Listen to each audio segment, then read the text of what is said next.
Kemudian di surga juga, tuan-tuan yang dikasih sekalian, di surga pun ada sebenarnya emas dan perak. Ya. Emas dan perak merupakan perhiasan di surga. Orang yang minum dengan menggunakan bekas emas dan perak semasa di dunia, maka mereka diharamkan menggunakan bekas emas dan perak tersebut semasa di surga, jika mereka mati dalam keadaan tidak bertaubat. Hal demikian disebabkan mereka terlalu gopoh menggunakan barang yang Allah tundakan kepada mereka di akhirat. Demikian juga pakaian sutra yang dipakai oleh golongan kaum Hawa, yakni wanita di dunia ini, yang diharamkan untuk kaum Adam ataupun laki-laki. Maka barang siapa yang laki-laki di dunia ini telah memakainya, kemudian dia mati tanpa tidak bertobat pada Allah Subhanahu wa taala, maka andai kata dia masuk syurga nanti, maka laki-laki ini pun tidak dibenarkan oleh Allah Subhanahu wa taala untuk memakainya. Ada hadis yang diriwayatkan daripada Abu Sa'id Al-Khudri radhiyallahu anhu bahwa Rasulullah sallallahu alaihi wasallam bersabda, sesiapa yang memakai sutra semasa di dunia ini, sesiapa yang memakai sutra semasa di dunia ini tidak akan dapat memakainya besok di akhirat, sekalipun dia masuk syurga. Maka penduduk syurga yang lain akan memakainya, manakala dia tidak memakainya. Tuan-tuan, ini sebuah hadis menceritakan bahawa orang laki-laki yang memakai pakaian-pakaian yang dibuat daripada sutra, maka di akhirat kelak andai kata dia masuk dalam syurga, jika ia tidak sempat bertaubat, maknanya bertaubat daripada kesalahan dia memakai pakaian yang dilarang pada kaum Adam ini, maka di akhirat kelak dia tidak akan memakainya. Orang lain memakainya, dia tidak memakainya. Kemudian di surga juga ada minuman. Ada minuman yang dibuat daripada arak. Tapi arak surga tidak samalah sebagaimana arak di dunia ini. Kalau arak di dunia ini, kalau orang minum, sesiapa saja yang minum, maka hilanglah akalnya. Tidak waras otaknya. Terutama sekali yang tak biasa minum. Minum sedikit, hilang akal. Ya. Adapun yang dah biasa minum pun, kalau dia minum terlalu banyak pun akan hilang akal dan hilang kewarasannya. Terlalu banyak minum, ya, pun hilang akal, hilang kewarasan. Tetapi arak di surga tidak sama dengan begitu. Makin diminum makin lazat, makin lazat, makin lazat, makin sehat. Masya Allah, ya, hebat. Ada hadis yang diriwayatkan oleh An-Nasa'i bersumber daripada Abu Hurairah radhiyallahu anhu.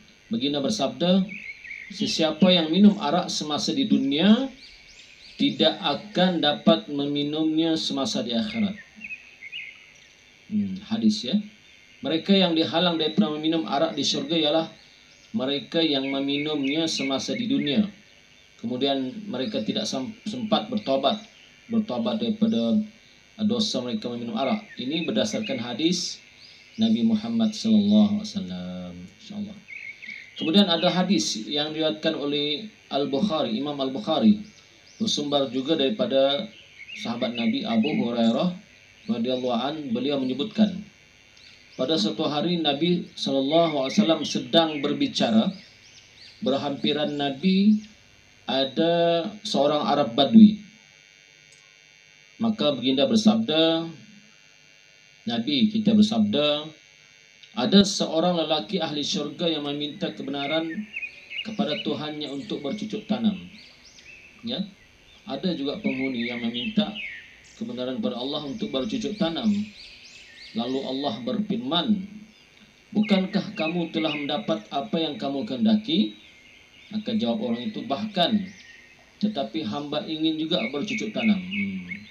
Penghuni syurga ini memohon pada Allah, minta izin pada Allah untuk bercucuk tanam. Allah kata, bukankah aku telah bagi kepada kamu semua apa-apa saja kamu? Tapi laki-laki juga ingin juga bercucuk tanam.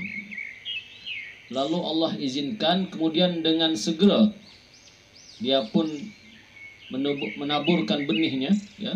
Orang bercocok tanam, para petani biasalah, ya, tabur benih-benih, ya.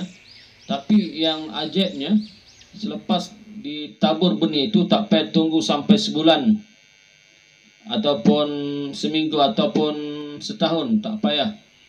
Tabur benih itu di surga, hari itu juga tumbuh, hari itu juga membesar. Subhanallah. Nampak? Inilah kehebatan-kehebatan dan keindahan-keindahan, kenikmatan-kenikmatan di surga. Kalau orang yang di surga itu ingin menanam seperti dia tanam di dunia ini, teringat pula mungkin dia ini seorang petani semasa di dunia, maka dia pun menanam. Kalau kita tanam tanaman kita di dunia, tuan-tuan, contohlah pokok-pokok yang berbuah seperti durian, jangan harap dalam masa seminggu dia akan besar dan berbuah. Bertahun-tahun kita tunggu, tuan-tuan, ya. Tetapi di surga tidak. Subhanallah. Kita tabur benih, kita tanam benih, tak payah tunggu seminggu, sebulan, sehari. Hari itu juga, masa itu juga dia akan membesar dan berbuah. Subhanallah. Hebat, ya, hebat nikmat surga.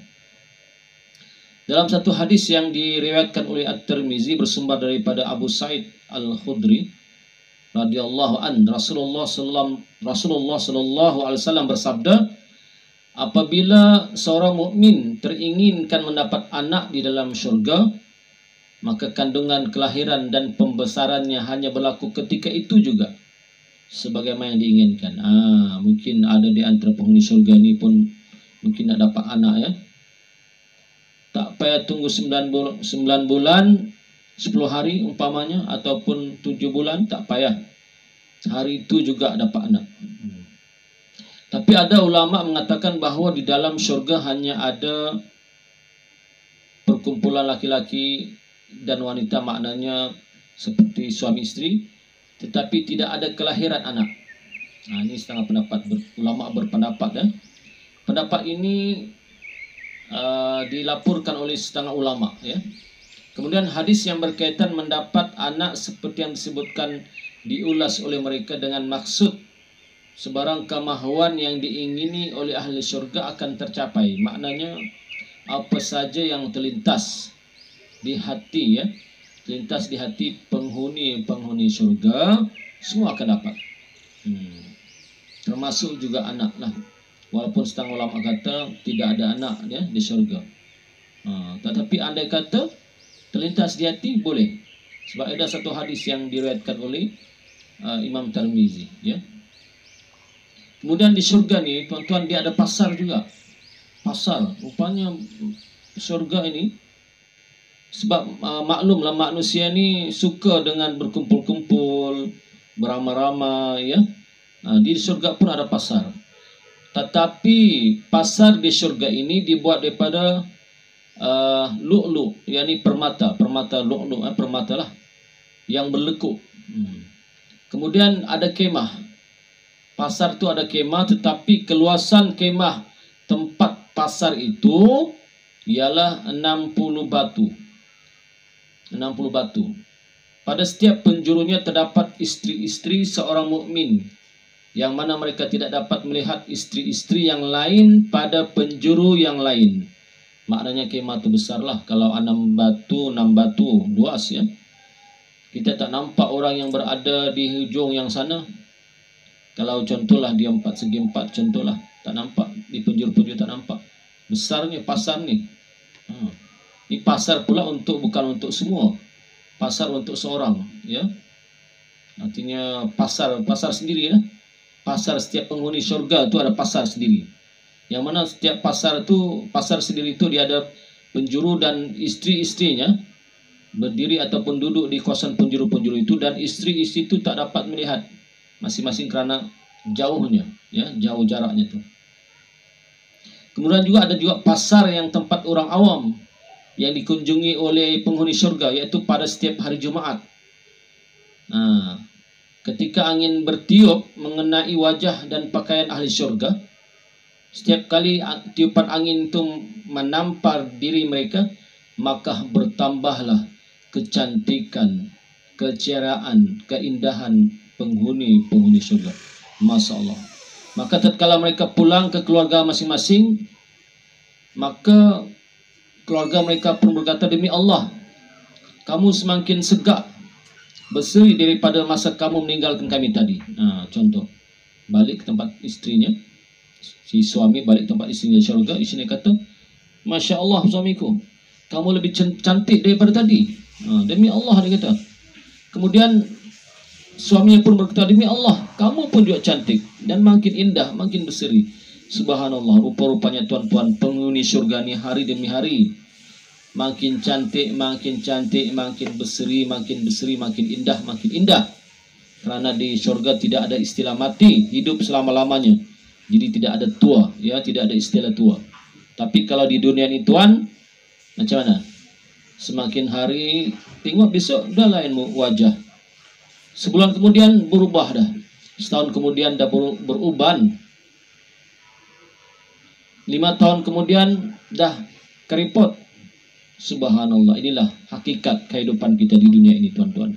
Hanya sementara waktu, tidak kekal. Tetapi di syurga, penghuni-penghuni, penduduk-penduduk syurga di kalangan manusia makin cantik, makin cantik, makin indah. Setiap hari berubah, setiap hari berubah. Tak payah guna make up apalah. Subhanallah.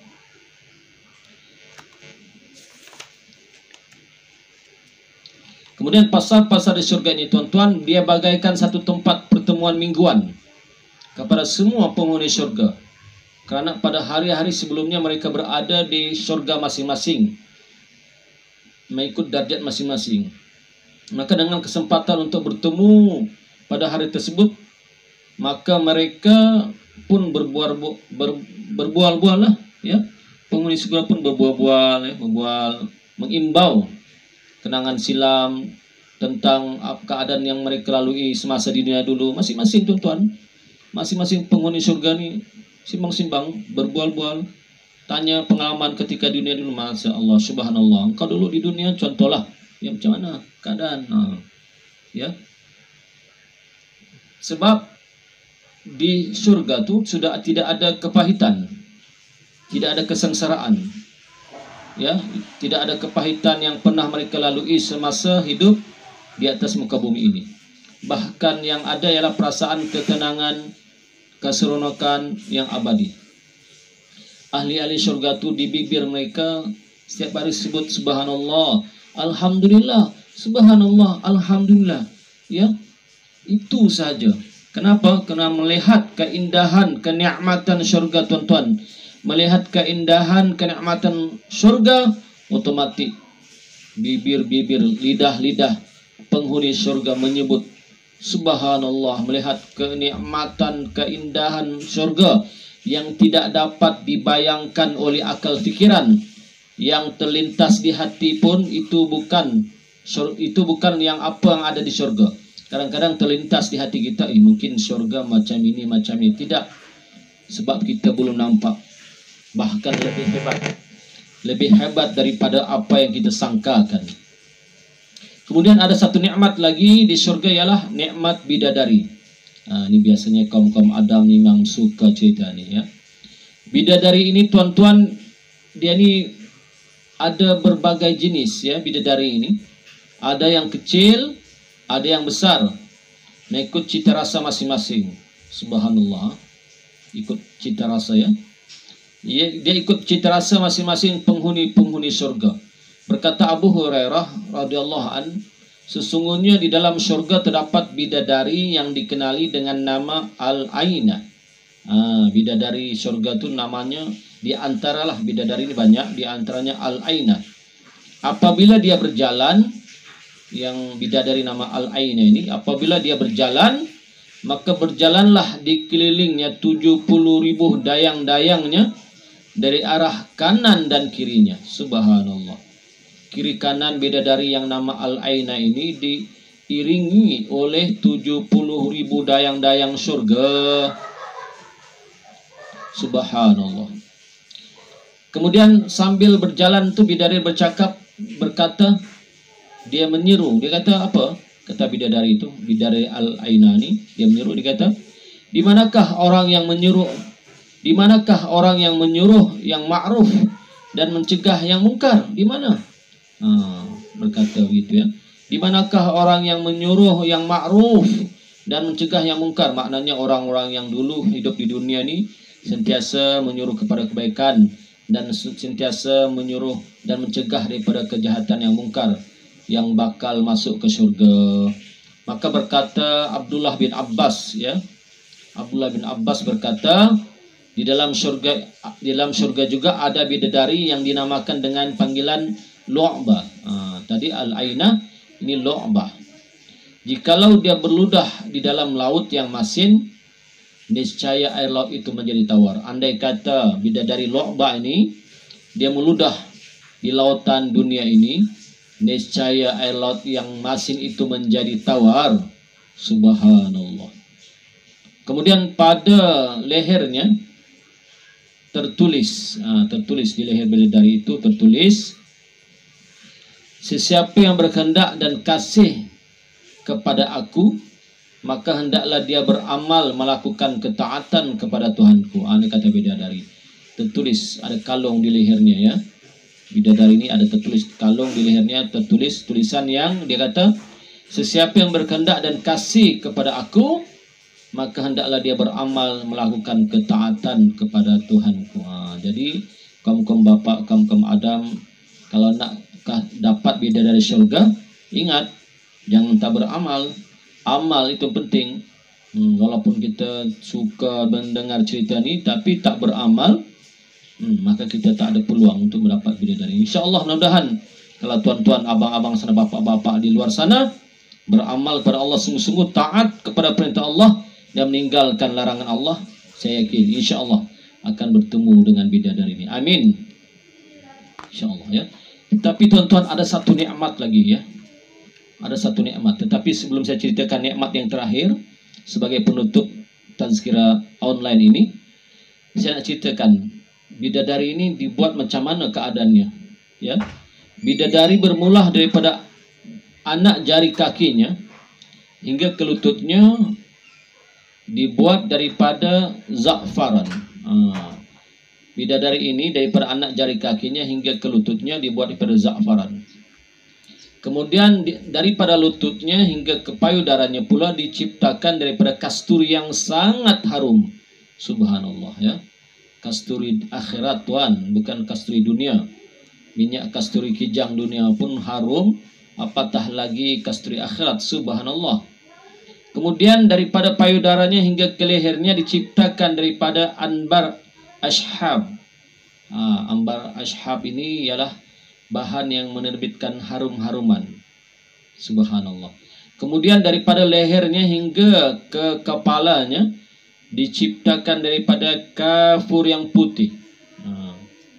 Pada tubuhnya terdapat 70.000 pakaian seumpama syaqaik an-nu'man. Syaqaik an-nu'man ya. Syaqaik an-nu'man ini adalah sejenis tumbuh-tumbuhan yang wangi ya. Biasa dia berselerakan ya, wangi-wangi.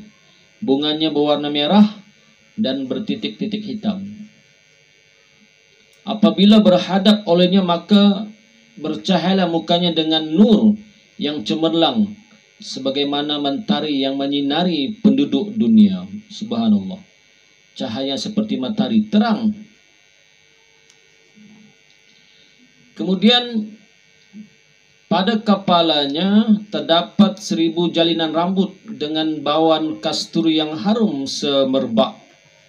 Pada setiap jalinan rambutnya pula ada seorang dayang-dayang yang bertugas mengikatkannya. Setiap rambutnya itu yang ditocang itu ada seorang dayang-dayang yang mengikatnya. Subhanallah. Manakala bidadari itu pula sambil menyeru ya, sambil berkata menyeru, dikata, inilah ganjaran untuk para kekasih Allah. Allah balaskan untuk mereka disebabkan amalan yang mereka lakukan. Kemudian rupanya bidadari ini di surga ini tertulis juga di dadanya bakal-bakal suaminya. tuan-tuan. Bidadari di surga ini tertulis di dadanya bakal-bakal suaminya di dunia ini. Ya. Jadi mereka ini kadang-kadang Allah perlihatkan siapakah bakal suami mereka. Tuan-tuan, di antara tanda-tanda bakal suami bidadari ini ialah tanda-tandanya ialah orang yang rajin bertahajud malam. Orang yang rajin sembahyang tahajud malam, ini di antara tanda-tanda dapat beristrikan bidadari, dan tanda-tanda dia itu adalah bakal suami bidadari. Kemudian bidadari ini pula bila melihat bakal suaminya di surga itu, melihat kepada bakal suaminya ini ada istri di dunia, kemudian istri di dunia ini pula derhaka kepada suaminya di dunia ini, maka bidadari marah bidadari. Dia kata, "Cis, kamu," dia kata, "lepaskanlah dia daripada kejahatan. Lepaskan dia daripada kejahatanmu, karena dia hanya bersamamu beberapa malam sahaja yang singkat." Bidadari di surga marah kepada bakal suaminya di dunia ini yang dimarah istrinya. Dia kata, "Cis, kamu akan bersama dengan suamiku ni beberapa malam saja yang singkat." Kenapa tuan-tuan? Karena pandangan akhirat, pandangan penduduk akhirat kepada penduduk dunia ini adalah amat singkat. Walaupun kita rasa lama, ya, sebab bandingannya ka alfi sanatun mimma ta'uddun. Satu hari di akhirat bandingannya seolah-olah 1000 tahun di dunia ini. Jadi kalau kita hidup dalam, taruhlah 100 tahun, berapa jam saja tuan-tuan? Subhanallah. Ya, bandingannya. Sebab ini ada diriwayatkan dalam satu hadis riwayat At-Tirmizi, menyebutkan sabda Nabi Muhammad SAW, "Mana-mana istri yang menyakiti suaminya di dunia, maka berkatalah istrinya daripada kalangan bidadari, 'Jangan kamu sakiti dia, kiranya Allah menghukum kamu. Dia hanya masuk sebentar bersama kamu dan hampir akan berpisah dengan kamu, serta datang kepada kami.'" Itu kata bidadari surga, ya. Kemudian bidadari surga ini pun mendendangkan suara-suara mereka yang merdu. Bidadari surga menyanyi-nyanyi, mendendangkan suara mereka yang merdu-merdu ini. Di antara kalimah yang mereka ucapkan ialah, dalam dendangan lagu-lagu mereka yang merdu itu ialah, "Kamilah perawan yang kekal dan tidak binasa. Kamilah yang hidup dalam kesenangan dan tidak pernah merasa susah. Kamilah yang penuh redha dan tidak marah-marah. Berbahagialah sesiapa yang memiliki kami dan kami memilikinya." Subhanallah. Bidadari di surga ini tuan, dia tidak binasa-binasa, ya. Kemudian dia tidak marah-marah. Kemudian amat sayang kepada suaminya. Subhanallah, ya. Demikianlah lantunan suara lemak merdu daripada para bidadari surga menggambarkan kelebihan yang ada pada mereka. Mereka adalah parawan yang suci, tidak pernah melalui kesengsaraan dan susah payah, penuh cinta dan keredaan, dan tidak pernah merasa marah dan cemburu. Lantunan kata-kata tersebut bagaikan mencabar kewibawaan wanita-wanita keturunan Adam alaihissalam di dalam surga. Bila didengar oleh wanita-wanita yang masuk surga, tuan-tuan, wanita-wanita ini, istri-istri suami-suami yang masuk surga, dia pun masuk surga. Wanita-wanita salihah ini masuk surga, tuan-tuan. Mereka ini bagaikan permaisuri-permaisuri. Bahkan mereka lebih cantik daripada bidadari di dunia, tuan-tuan. Kaum-kaum ibu, kakak-kakak, kaum-kaum ibu dan kakak-kakak lebih cantik daripada bidadari andai kata masuk surga. Lebih cantik, lebih indah, hebat kalau masuk surga. Amin. Doa kepada Allah, semoga masuk surga. Amin. Dengar, ya.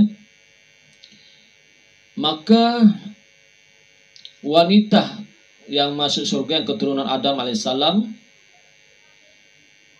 pun berkata, apa doang kata? Sebab sebenarnya mereka mempunyai kelebihan yang tidak dapat ditandingi, ya. Wanita-wanita solihah yang masuk surga ini, mereka ada kelebihan yang tidak dapat ditandingi oleh para bidadari itu. Maka Allah mengilhamkan pada mereka untuk menjawab seloka ataupun dendangan lagu-lagu yang merdu dari para bidadari itu dengan balasan seloka balas.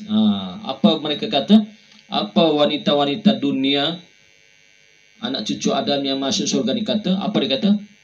Kamilah yang bersembahyang. Padahal mereka bidadari tidak bersembahyang. Kamilah yang berpuasa. Padahal mereka tidak berpuasa. Kamilah yang berwuduk, padahal mereka tidak berwuduk. Kamilah yang bersedekah, padahal mereka tidak bersedekah.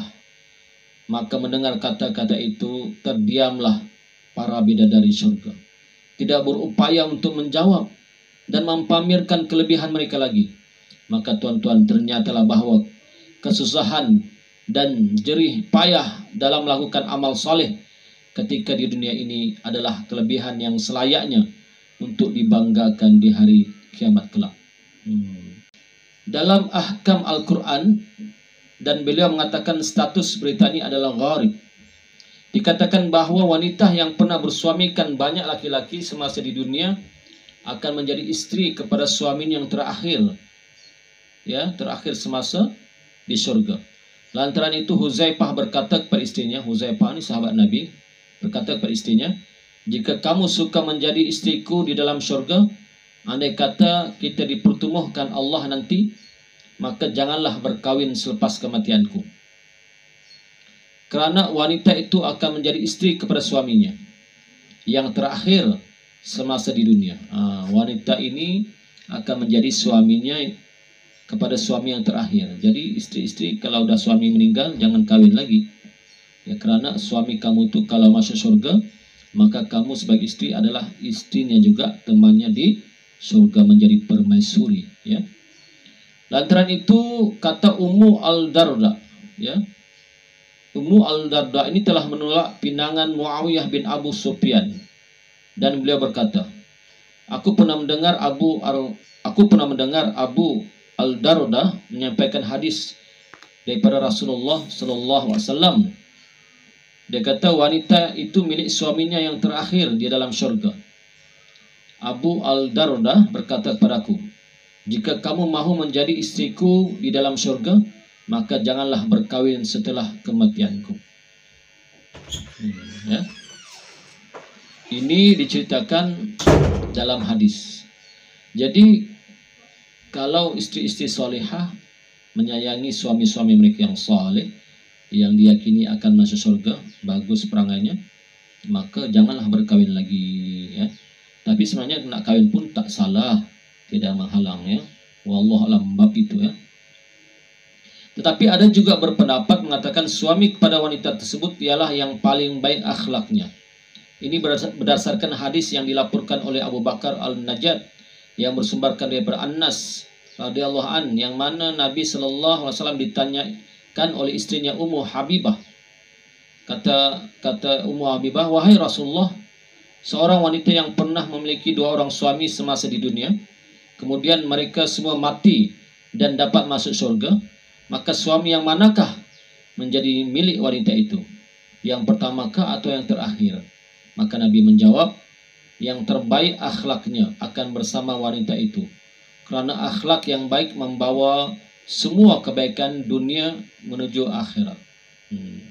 Maknanya suaminya, kalau contoh 2 suami, suami yang paling baik akhlaknya yang masuk surga. Kedua-dua masuk surga, tapi yang paling baik akhlaknya itu akan menjadi suaminya besok juga di surga. Kemudian di surga ini tuan-tuan tidak ada sebarang kekotoran. Ahli surga ini minum, makan yang tiada tolok bandingnya. Kalau di dunia ini apabila makan, minum, maka suatu ketika pasti kita kalau dah kenyang masih kita berhajat untuk membuang air besar dan air kecil. Tetapi di surga semua yang dimakan dan minum, semua penghuni surga yang makan dan minum tidak akan bertukar, tidak akan menjadi najis, tidak akan bertukar menjadi sisa buangan najis. Malah apa yang dimakan dan minum itu akan bertukar menjadi peluh yang amat harum seperti kasturi. Ini berdasarkan hadis riwayat Imam Muslim. Rasulullah sallallahu alaihi wasallam bersabda, sesungguhnya ahli syurga akan makan dan minum di dalamnya, tetapi mereka tidak meludah tidak kencing, tidak berak, dan tidak berhingus. Maka para sahabat bertanya, kalau begitu, apa jadi dengan makanan itu ya Rasulullah? Maka Rasulullah menjawab, sendawa dan peluh seperti kasturi. Mereka diilhamkan untuk bertasbih, bertahmid, sebagaimana kamu diilhamkan untuk bernapas. Jadi penghuni surga besok yang makan, minum, siang dan malam, sibuk makan dan minum, mereka tidak akan membuang air besar ataupun air kecil. Jadi makanan itu lari kemana? Menjadi peluh ataupun sendawa, tapi sendawanya tidak bau, tuan-tuan. Sendawa di surga wangi, harum semerbak. Kalau di dunia ini, kalau kita makan makanan yang baunya dahsyat seperti jeringka, telur ke, ya Allah, subhanallah. Kalau kita sendawa, subhanallah, tak boleh terkata baunya, ya. Dalam surga tidak ada bau-bau yang kotor. Dalam surga tidak ada MPS membuang sampah, tidak ada tong-tong sampah, tidak ada tandas-tandas awam, tidak ada. Untuk apa tandas awam? Untuk buang air besar. Di surga tak buang air besar, di surga tak buang air kecil. Dia tandas awam tak pakai, tak ada MPS di sana. Subhanallah, masya Allah, indah dan nikmatnya surga, tuan-tuan. Pasirnya pun dibuat daripada emas, pasir yang dipijak dibuat daripada emas, permata-permata lu'lu', ya, zamrud dan sebagainya. Di dunia ini, tuan-tuan, kalaulah pasir yang kita pijak ini dibuat daripada emas, mungkin berebutlah orang, ya, melihat cebisan ataupun lebihan emas yang melekat di kasut kita. Tapi di surga emas itu tak dihiraukan. Kerana apa, tuan-tuan? Kerana ada nikmat-nikmat yang lebih hebat daripada emas itu. Kerana ada nikmat-nikmat yang lebih indah daripada zamrud itu, berlian intan itu, permata-permata di surga. Tidak, tuan-tuan. Itu memang nikmat dari Allah. Bidadari surga memang nikmat dari Allah. Bidadari, makan minum yang lazat-lazat, keindahan yang cantik-cantik, ya. Apa saja kita niatkan di hati sampai. Niat nak makan, tiba-tiba depan kita ada makanan.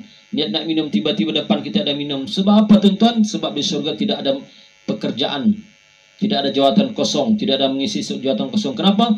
Kerana semua orang surga kaya-kaya belaka, bahagia-bahagia belaka, senang-senang belaka. Nikmat yang indah yang mereka kecapi, akhirnya Allah ilhamkan mereka menyebut subhanallah, masya Allah, alhamdulillah, alhamdulillah. Segala puji bagi Allah. Memuji saja kerja orang-orang surga, tuan-tuan. Sebab ada satu nikmat yang lebih besar. Nikmat yang paling besar di surga adalah nikmat melihat zat Allah subhanahu wa ta'ala. Inilah yang dinanti-nantikan oleh para wali-wali Allah, para kekasih-kekasih Allah. Tapi sebelum saya cerita bab itu, saya nak cerita sikit bahawa ahli surga ini tidak tidur, tuan-tuan. Tidak tidur. Ahli surga ini tidak tidur. Kerana apa? Tidur itu adalah saudara mati semasa di dunia. Maka di surga tidak ada mati, maka tidak ada tidur. Hadis Jabir bin Abdullah. Hadis Jabir bin Abdullah yang dikatakan, wahai Rasulullah, adakah ahli surga tidur? Maka Nabi menjawab, tidak. Kerana tidur adalah saudara kematian, dan di surga tidak ada kematian. Maknanya tidak mengantuk, tuan-tuan. Di surga tidak mengantuk. Kalaulah di surga itu ada masa 24 jam, 24 jam tidak mengantuk, tidak tidur. Kalau tidur pun bukan kerana mengantuk, kerana nak rehat-rehat sahaja. Kalau nak makan pun ahli surga bukan kerana lapar, ya. Ahli surga tak lapar, tak dahaga. Tapi lapar itu kerana mengisi nikmat, mengambil nikmat yang Allah bagi. Penduduk surga tidak lapar, tidak haus dan tidak dahaga. Kerana Allah telah takdirkan dan jadikan sebagai hadiah kepada mereka yang taat kepada Allah dan meninggalkan segala larangan Allah. Serta yang pertama, tidak mensyirikkan Allah. Akidahnya benar, akidah benar, tidak mensyirikkan Allah, taat kepada Allah dan meninggalkan segala larangan Allah. Kemuncak segala kenikmatan, tuan-tuan, seperti mana yang saya cerita tadi, adalah disebut dalam surga tersedia segala kenikmatan yang tidak ada tolok bandingnya. Ia merupakan kenikmatan yang tidak pernah dilihat, terdengar, terlintas dalam hati. Namun di sebalik sekian banyak nikmat itu, puncak segala nikmat adalah nikmat melihat zat Allah. dalam hadis yang diriwayatkan oleh Imam Muslim bersumber daripada Shu'aib bahwa Nabi sallallahu alaihi wasallam bersabda, apabila ahli syurga semuanya telah masuk syurga, maka Allah berfirman kepada mereka, mahukah kamu sesuatu yang aku tambahkan untuk kamu? Maka semua ahli surga menjawab, bukankah engkau telah memutihkan wajah kami? Bukankah engkau telah memasukkan kami ke dalam surga dan menyelamatkan kami daripada neraka? Kemudian Nabi teruskan sabdanya, lalu disingkaplah hijab daripada mereka. Lantaran itu mereka merasa tidak ada suatu pun nikmat, tidak ada suatu pun pemberian yang paling disukai melainkan dapat melihat zat Allah yang maha agung. Subhanallah, Masya Allah. Insya Allah, amin amin tuan-tuan. Amin. Berdoa kita semua, tuan-tuan dan perempuan yang dikasihi, berdoalah kita semua. Moga-moga kita selamat daripada siksa neraka dan Allah masukkan ke dalam syurga. Ya. Di syurga ini banyak golongan. Ada dipanggil orang yang masuk syurga, ada dipanggil begharil hisab pertama. Yang kedua dipanggil ashabul yamin. Yang kedua. Yang ketiga dipanggil ashabul shimal. Yang keempat dipanggil ashabul araf. Ini akan kita ceritakan nanti di siri kuliah yang akan datang. InsyaAllah tuan-tuan, kita berdoa sama-sama. Kita mohon kepada Allah sama-sama. Mudah-mudahan kita selamat di dunia dan selamat di akhirat, dan masuk ke dalam golongan orang-orang yang Allah masukkan ke syurga bersama para salihin, bersama para nabi, siddiqin, syuhada dan salihin. Amin amin insyaallah. Amin ya rabbal alamin. Sekian, assalamualaikum warahmatullahi wabarakatuh.